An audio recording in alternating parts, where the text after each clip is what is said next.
ఇవాళ మీ జీవితాలు ఒక పెద్ద ప్రమాదపు పోకడ యందు చేరిపోయి ఉన్నాయి. ఏమిటా పోకడ అంటే, అసలు ఆరోగ్యవంతమైనటువంటి భయంతో మీరు ఉండాలని చెప్పేటటువంటి మాటతో కూడుకున్న విషయం మీకు లేదు. ఎందుకని? మీరు ఇవాళ ఒక న్యూస్ పేపర్ విప్పి చదివారనుకోండి, ఆ న్యూస్ పేపర్ నిండా కూడా నిర్భయంగా ఇలాంటి మాట మాట్లాడవచ్చా, ఈ మాట మాట్లాడితే ఎన్ని లక్షల మంది జీవితాలు పాడైపోతాయి, అసలు ఒక వ్యక్తి నోటి వెంట ఇంత పారుష్యంతో కూడుకున్న భాష రావచ్చా, ఇలా మాట్లాడడం కుదురుతుందా, తప్పు కదా అలా మాట్లాడవచ్చా అని నిగ్రహంతో ఉండి మాట్లాడగలిగిన వాడు లేడు. అలా మాట్లాడగలిగిన వాడు వాడి మాటలకు విలువ లేదు. పత్రిక రాయదు. బాలమురళీకృష్ణ గారు బహుశా నాకు గుర్తుంటే ఈ విశాఖపట్నంలోనే ఒకనొకప్పుడు బాధపడ్డారు. నేను ఈ ఆంధ్రదేశంలో ఎన్నో కచేరీలు చేశాను, ఈ రాష్ట్రంలోనే పుట్టాను, అంతర్జాతీయ గుర్తింపు పొందాను.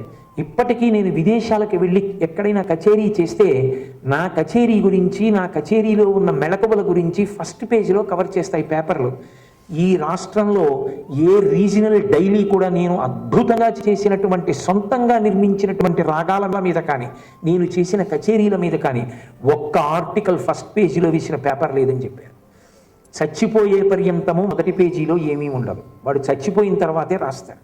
ఇవాళ మీ దురదృష్టం ఎలా ఉంది అంటే, ఏ పేపర్లోనూ కూడా మీకు పనికొచ్చేటటువంటి విషయాల్ని, మీకు పనికొచ్చే విషయములను మాట్లాడినటువంటి ప్రసంగం యొక్క పూర్తి పాఠాన్ని ప్రచురించేటటువంటి న్యూస్ పేపర్ లేదు. పనికిమాలిన వాడు మాట్లాడిన పనికిమాలిన మాటలన్నీ, అది కూడా మీ రక్తం ఉడికిపోయేటట్టు, మీ రక్తనాళాలు చిక్కిపోయేటట్టు, రాకూడని పోలీసులు కాలేజీల క్యాంపస్లకు వచ్చేటట్టు మాట్లాడగలిగిన వాళ్ళు ఎక్కువ మంది. దానివల్ల పాడైపోయేది ఎవరు? ఉడుకునెత్తురు మీది. మీ భవిష్యత్తు, మీకు ఆరోగ్యవంతమైన భయాన్ని ఉంచడం ఎవరు చెప్పరు. ఒక సినిమాకి ఇవాళ ఆ లక్షణం లేదు. నేను ప్రేమించాను పిల్లని, నా ఇష్టం, ఓ వయసు వచ్చాక మా నాన్నకి నేను చెప్పేది ఏమిటి అని నేర్పినవాడే తప్ప, నీ తండ్రి నీకు జీవితాంతం మంచి చెప్పగలడు, నీ తండ్రిని గౌరవించడం నువ్వు నేర్చుకోవాలని చెప్పినవాడు మీకు ఏ సినిమాలో కనపడ్డాడు, ఏ టీవీ సీరియల్లో ఉండదు. ఏ మాటలు రచించినటువంటి రచయిత మంచి మాటలు వ్రాయుడు. అంత భయంకరమైనటువంటి ధోరణి సమాజం అంతా నిండిపోయింది.